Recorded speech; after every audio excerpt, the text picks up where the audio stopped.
ರಾಂಪುರ್ ಗ್ರಾಮದಲ್ಲಿ ಸಂಪತ್ ಎಂಬುವ ಒಂದು ವ್ಯಕ್ತಿ ಆ ಊರಿನ ಮರದ ಕೆಳಗಡೆ ಕುತ್ಕೊಂಡಿರ್ತಾನೆ. ಆಗ ಊರಿನ ಮುಖ್ಯ ಅಲ್ಲಿಗೆ ಬರ್ತಾನೆ. ಸಂಪತ್, ಇತ್ತೀಚೆಗೆ ನಿನ್ ಬಗ್ಗೆ ತುಂಬಾ ಕೇಳ್ತಾ ಇದ್ದೇನೆ. ನೀನ್ ಜನಗಳಿಗೆ ಯಾಕೆ ತೊಂದರೆ ಕೊಡ್ತಾ ಇದೀಯಾ? ಜನಗಳಿಗೆ ತೊಂದರೆ ಕೊಡೋದು ನನ್ನ ಕೆಲಸ, ಮತ್ತೆ ಅವ್ರ ಹತ್ರ ಕತೆ ಕೇಳೋದು ನಿಮ್ಮ ಕೆಲಸ ಮುಖ್ಯಸ್ಥರೇ. ತುಂಬಾ ಮಾತಾಡ್ತಾ ಇದೀಯಾ ಸಂಪತ್. ಈಗಲೂ ಹೇಳ್ತಾ ಇದ್ದೀನಿ, ನಿನ್ನ ಉಲ್ಟಾ ಸೀದಾ ಮಾತುಗಳನ್ನೆಲ್ಲ ಬಂದ್ ಮಾಡು, ಇಲ್ಲ ಅಂದ್ರೆ ನಿನ್ನ ಕತೆ ಮುಗಿಸ್ಬಿಡ್ತೇನೆ, ಗೊತ್ತಾಯ್ತಾ? ಈ ರೀತಿ ಎದುರಿಸ್ಬೇಡಿ ಮುಖ್ಯಸ್ಥರೇ. ನಾನು ನನ್ನ ತಂದೆ ತಾಯಿ ಮಾತೇ ಕೇಳಿಲ್ಲ, ನಿಮ್ಮ ಮಾತೇ ಕೇಳಲಿ. ಹೋಗಿ ನಿಮ್ಮ ಕೆಲಸ ಮಾಡಿ. ಸಂಪತ್ ಮಾತು ಕೇಳಿಸ್ಕೊಂಡು ಮುಖ್ಯಗೆ ಕೋಪ ಬರುತ್ತೆ.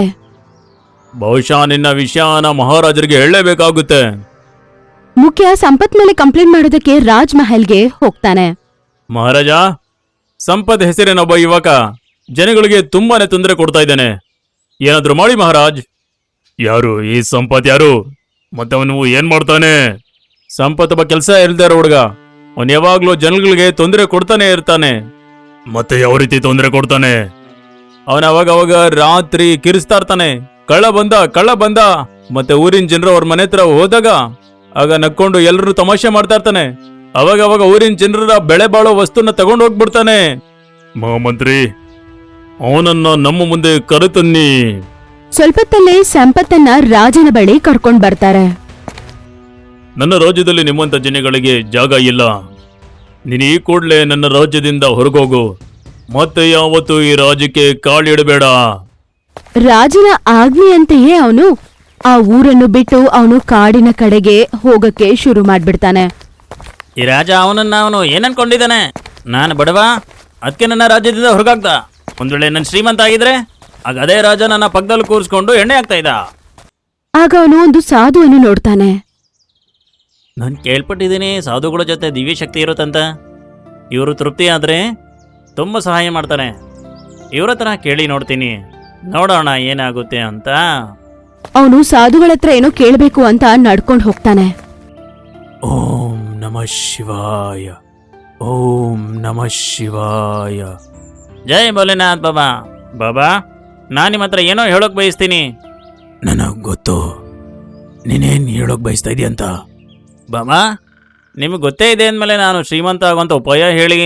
ನೋಡು, ಹಣ ಸಂಪಾದನೆ ಮಾಡೋದಕ್ಕೆ ಕಷ್ಟಪಡಬೇಕಾಗುತ್ತೆ. ಮತ್ತೆ ಕಷ್ಟಪಡೋದು ಬಿಟ್ರೆ ನಿನಗೆ ಬೇರೆ ಯಾವ ದಾರಿ ಸಹ ಇಲ್ಲ.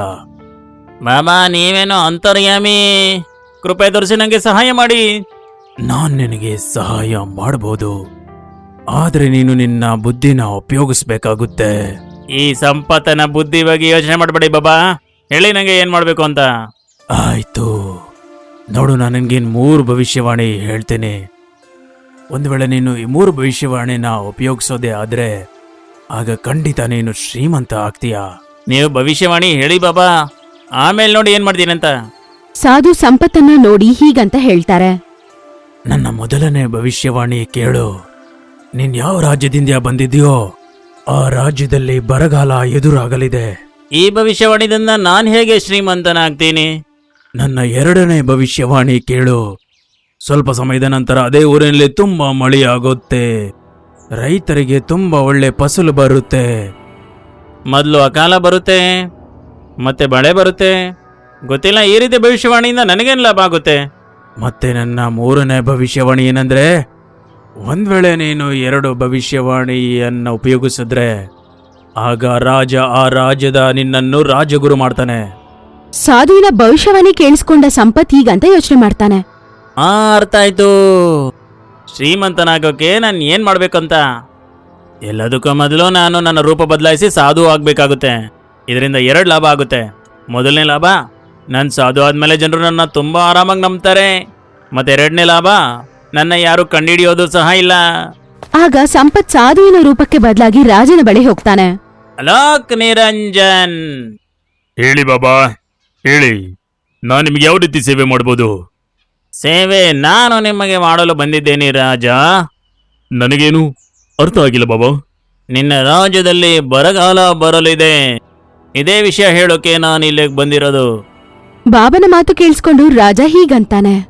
ನೋಡಿ ಬಾಬಾ, ಈ ರೀತಿ ಭವಿಷ್ಯವಾಣಿ ಹೇಳಿ ನನಗೆ ಭಯಪಡಿಸ್ಬೇಡಿ. ಒಂದ್ ವೇಳೆ ನಿಮ್ಗೆ ನಿಜವಾದ ಜ್ಞಾನ ಇದ್ರೆ ನಾನ್ ಖುಷಿಯಾಗುವಂಥದ್ದು ಏನಾದ್ರೆ ಹೇಳಿ, ಇಲ್ಲ ಅಂದ್ರೆ ಇಲ್ಲಿಂದ ನೀವು ಹೊರಟೋಗಿ.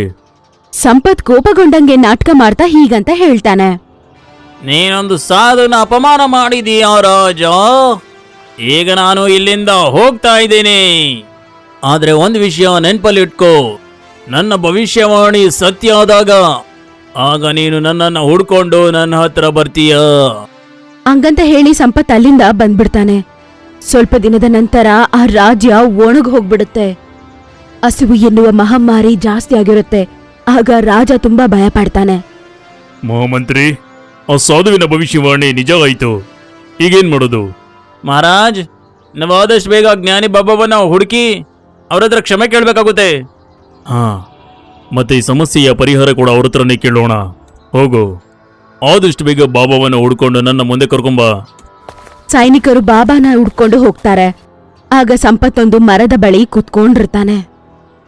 ಸಾಧು ಮಹಾರಾಜರು ನಿಮ್ಮನ್ನ ಕರೀತಾ ಇದ್ದಾರೆ. ಈಗ ಅವ್ರಿಗೆ ನನ್ನ ಅವಶ್ಯಕತೆ ಆಯ್ತಾ? ನಡೀರಿ. ಸಂಪತ್ ರಾಜನ ಬಳಿ ಹೋಗೋದಕ್ಕೆ ಸೈನಿಕರ ಜೊತೆ ನಡ್ಕೊಂಡು ಹೋಗ್ತಾನೆ. ಸ್ವಲ್ಪ ತಾದ ನಂತರ ಅವನು ರಾಜ್ಯಕ್ಕೆ ಹೋಗ್ಬಿಡ್ತಾನೆ. ಅಲಕ್ ನಿರಂಜನ್, ಹೇಳಿ ಬಾಬಾ. ಹೇಳಿ ರಾಜ, ನನ್ನನ್ನ ಇಲ್ಲಿಗೆ ಯಾಕೆ ಕರ್ಕೊಂಬಂದ್ರಿ? ಬಾಬಾ, ನೀವು ಯಾವ ರೀತಿ ಭವಿಷ್ಯವಾಣಿ ಹೇಳಿದ್ರು ಅದೇ ರೀತಿನೇ ಆಗಿದೆ. ನನ್ನ ರಾಜ್ಯದಲ್ಲಿ ಭೀಕರ ಬರಗಾಲ ಉಂಟಾಗಿದೆ. ಈಗ ನೀವೇ ಏನಾದರೂ ಉಪಾಯ ಹೇಳಿ ಬಾಬಾ. ಚಿಂತೆ ಮಾಡಬೇಡ ರಾಜ, ಇವತ್ತು ನಾನು ಮತ್ತೊಂದು ಭವಿಷ್ಯವಾಣಿ ಹೇಳ್ತೀನಿ. ಸ್ವಲ್ಪ ದಿನದ ನಂತರ ನಿನ್ನ ರಾಜ್ಯದಲ್ಲಿ ಮಳೆಯಾಗುತ್ತೆ, ತುಂಬ ಒಳ್ಳೆ ಬೆಳೆ ಬರುತ್ತೆ, ಮತ್ತೆ ಜನರ ದುಃಖ ಎಲ್ಲ ಮಾಯವಾಗುತ್ತೆ. ಅದನ್ ಕೇಳಿಸ್ಕೊಂಡು ರಾಜ ಸಂತೋಷ ಪಡ್ತಾನೆ. ಬಾಬಾ, ಈಗ ನಾನು ನಿಮ್ಮನ್ನ ಎಲ್ಲೂ ಹೋಗಕ್ ಬಿಡಲ್ಲ. ಒಂದ್ ವೇಳೆ ನಿಮ್ಮ ಭವಿಷ್ಯವಾಣಿ ನಿಜ ಆದ್ರೆ ಆಗ ನಾನು ನಮ್ಮ ರಾಜ್ಯದ ರಾಜ್ಗುರು ಆಗಿ ನಿಮ್ಮನ್ನ ಘೋಷಣೆ ಮಾಡ್ತೀನಿ. ಸಂಪತ್ಗೆ ಬೇಕಾಗಿದ್ದು ಅದೇ ಅಲ್ವಾ? ಈಗ ರಾಜ್ಯದಲ್ಲಿ ಅವನು ರಾಜನ್ ತರಾನೇ ಇರ್ತಾನೆ. ಸ್ವಲ್ಪ ದಿನದ ನಂತರ ಮಳೆ ಬರುತ್ತೆ. ರಾಜ್ಯದಲ್ಲಿ ಹಸಿರು ಹುಟ್ಕೊಳ್ಳುತ್ತೆ. ಅದನ್ನ ನೋಡಿ ರಾಜ ತುಂಬಾನೇ ಸಂತೋಷ ಪಡ್ತಾನೆ. ನೀವಂತೂ ಚಮತ್ಕಾರನೇ ಮಾಡ್ಬಿಟ್ರಿ ಬಾಬಾ. ನಮ್ಮ ಮಾತಿನಂತೆ ಇವತ್ತಿಂದ ನಮ್ಮ ರಾಜ್ಯದ ರಾಜ್ಗುರು ಆಗಿ ನಿಮ್ಮನ್ನ ಘೋಷಣೆ ಮಾಡ್ತೀನಿ. ಅದನ್ನ ಕೇಳಿಸ್ಕೊಂಡು ಸಂಪತ್ ತುಂಬಾನೇ ಸಂತೋಷ ಪಡ್ತಾನೆ. ಆದ್ರೆ ಮಹಾಮಂತ್ರಿಗೆ ಕೋಪ ಬರುತ್ತೆ ಮತ್ತೆ ಅಂತಾನೆ, ಕ್ಷಮಿಸಿ ಮಹಾರಾಜ್ರೆ, ಬಾಬಾರ ಭವಿಷ್ಯವಾಣಿ ನಿಜ ಆಯ್ತು ಅಂತ ನೀವು ಅವರನ್ನ ರಾಜ್ಗುರು ಮಾಡ್ತಾ ಇದ್ದೀರಾ? ಇದು ಉಚಿತವಲ್ಲ. ಯಾಕೆ? ಮಹಾರಾಜ, ನಮ್ಮ ರಾಜ್ಯದಲ್ಲಿ ಮುಂಚೆಯಿಂದನೇ ಒಬ್ಬ ರಾಜ್ಗುರುನ ನೀವು ಆಯೋಗ ಮಾಡಿದ್ದೀರಾ. ಒಂದ್ ವೇಳೆ ಈ ಬಾಬಾರನ್ನ ನೀವು ರಾಜ್ಗುರು ಆಗಿ ಘೋಷಣೆ ಮಾಡಿದ್ರೆ ಆಗ ನಮ್ಮ ರಾಜ್ಗುರು ಎಲ್ಲಿ ಹೋಗ್ತಾರೆ? ಒಂದ್ ವೇಳೆ ಇವರ ಭವಿಷ್ಯವಾಣಿ ಏನಾದ್ರು, ಇವರ ಭವಿಷ್ಯವಾಣಿ ಒಂದು ಊಹೆ ಬಿಟ್ಟರೆ ಬೇರೆ ಏನೂ ಅಲ್ಲ. ಊಹೆ ಮಾಡೋದ್ರಿಂದ ಭವಿಷ್ಯವಾಣಿ ಪ್ರತಿ ಬಾರಿ ಸತ್ಯ ಆಗೋದಿಲ್ಲ, ಪದೇ ಪದೇ ಆಗೋದಿಲ್ಲ. ಆದ್ರೂ ನಿರ್ಧಾರ ತಗೊಳಕ್ಕೂ ಮುಂಚೆ ಒಮ್ಮೆ ಯೋಚನೆ ಮಾಡಿ ಮಹಾರಾಜ್ರೆ. ನನ್ನ ನಿರ್ಧಾರ ಆಗಿದೆ. ಇವತ್ತಿಂದ ಬಾಬಾನೇ ಈ ರಾಜ್ಯದ ರಾಜಗುರು. ರಾಜನ ಮಾತು ಕೇಳಿಸ್ಕೊಂಡಿದ ತಕ್ಷಣ ಮಹಾಮಂತ್ರಿ ಮತ್ತೆ ರಾಜಗುರು ತುಂಬಾ ಬೇಜಾರ್ ಮಾಡ್ಕೊಂಡು ಅಲ್ಲಿಂದ ಹೋಗ್ಬಿಡ್ತಾರೆ. ಆ ದಿನದ ನಂತರ ಸಂಪತ್ ರಾಜ್ಗುರುವಾಗಿ ಅದೇ ಮಹಲಲ್ಲಿ ತುಂಬಾ ಸಂತೋಷವಾಗಿ ಜೀವಿಸ್ತಾನೆ. ಸ್ವಲ್ಪ ದಿನದ ನಂತರ ರಾಜನ ಮಗಳಿಗೆ ಮೈ ಹುಷಾರಿರೋದಿಲ್ಲ. ರಾಜ್ಕುಮಾರಿಯ ಆರೋಗ್ಯ ಸರಿ ಹೋಗ್ತಾ ಇಲ್ಲ. ಅವರನ್ನ ಸರಿ ಮಾಡೋದು ನನ್ನ ಕೈಯಲ್ಲಿಲ್ಲ. ನನ್ನ ಕ್ಷಮಿಸ್ಬಿಡಿ ಮಹಾರಾಜ್ರೆ. ಅವನ ಮಗಳ ಪರಿಸ್ಥಿತಿಯನ್ನು ನೋಡಿ ರಾಜ ಬೇಜಾರಾಗಿ ಹೀಗಂತಾನೆ. ಒಬ್ಬ ಉತ್ತಮ ವೈದ್ಯರಿಂದ ನನ್ನ ಮಗಳ ಆರೋಗ್ಯ ಗುಣ ಆಗ್ತಾ ಇಲ್ಲ ಅಂದ್ರೆ ಅನ್ಸುತ್ತೆ ಈಗ ಕೇವಲ ರಾಜ್ಗುರು ಮಾತ್ರ ಸರಿ ಮಾಡಕ್ಕಾಗುತ್ತೆ. ನಾನು ಅವ್ರ ಹತ್ರನೇ ಸಹಾಯ ತಗೋಬೇಕಾಗುತ್ತೆ. ಸ್ವಲ್ಪ ತದ ನಂತರ ಸಂಪತ್ ಬಾಬಾ ಅಲ್ಲಿಗೆ ಬರ್ತಾನೆ. ನೀವು ನನ್ನ ನೆನೆಸ್ಕೊಂಡ್ರ ಮಹಾರಾಜ್ರೆ? ಹಾ ಗುರುದೇವ, ರಾಜ್ಕುಮಾರಿಯ ಆರೋಗ್ಯ ಸರಿ ಹೋಗ್ತಾನೆ ಇಲ್ಲ. ನೀವು ಚಮತ್ಕಾರವನ್ನ ಮಾಡಿ ನನ್ನ ಮಗಳನ್ನ ಸರಿ ಮಾಡಿ. ಇದನ್ನ ಕೇಳಿಸ್ಕೊಂಡು ಸಂಪತ್ ಯೋಚನೆ ಮಾಡಕ್ ಶುರು ಮಾಡ್ತಾನೆ. ಅರೇ, ನಾನು ಅಸಲಿ ಸಾಧು ಅಂತ ಅಲ್ಲ, ಚಮತ್ಕಾರ ಮಾಡೋದು ಅಂತೂ ನನಗೆ ಗೊತ್ತೇ ಇಲ್ಲ. ಈಗ ನಾನೇನ್ ಮಾಡ್ಲಿ? ಅವನ ಭಯವನ್ನು ಬಚ್ಚಿಟ್ಕೊಂಡು ರಾಜನ ಹತ್ರ ಹೇಳ್ತಾನೆ, ಮಹಾರಾಜ, ನನಗೆ 3 ದಿನಗಳ ಕಾಲಾವಕಾಶ ಕೊಡಿ. ನಾನೊಂದು ಯಜ್ಞ ಮಾಡ್ತೀನಿ. ನನಗೆ ವಿಶ್ವಾಸ ಇದೆ ನಿಮ್ಮ ಮಗಳು ಸರಿ ಹೋಗ್ತಾಳೆ ಅಂತ. ಆಯ್ತು ಗುರುದೇವ. ಮಾರನೇ ದಿನ ಅವನು ಎಲ್ಲ ಸಾಧುಗಳನ್ನು ಕರೆಸ್ತಾನೆ.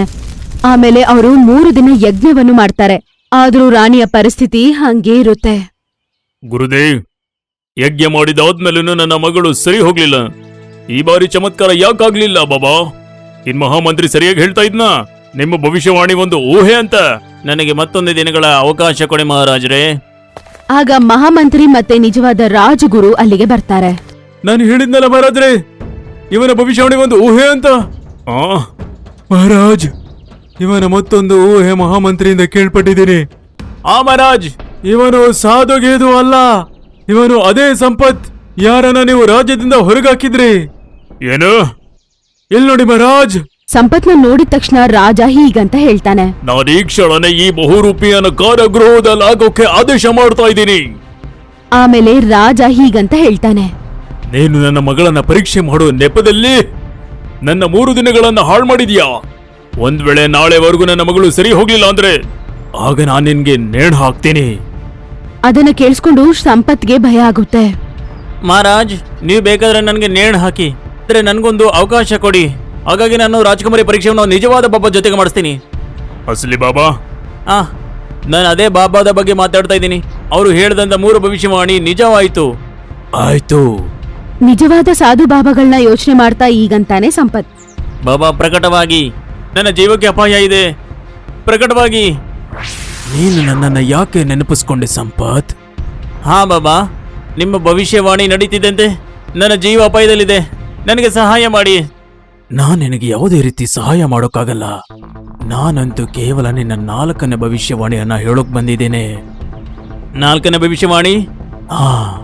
ನಾನ್ ನಿನಗೆ 4ನೇ ಭವಿಷ್ಯವಾಣಿ ಹೇಳೋಕೆ ಮರ್ತೇ ಆಗ್ಬಿಟ್ಟೆ. ಏನು ನಿಮ್ಮ 4ನೇ ಭವಿಷ್ಯವಾಣಿ ಬಾಬಾ?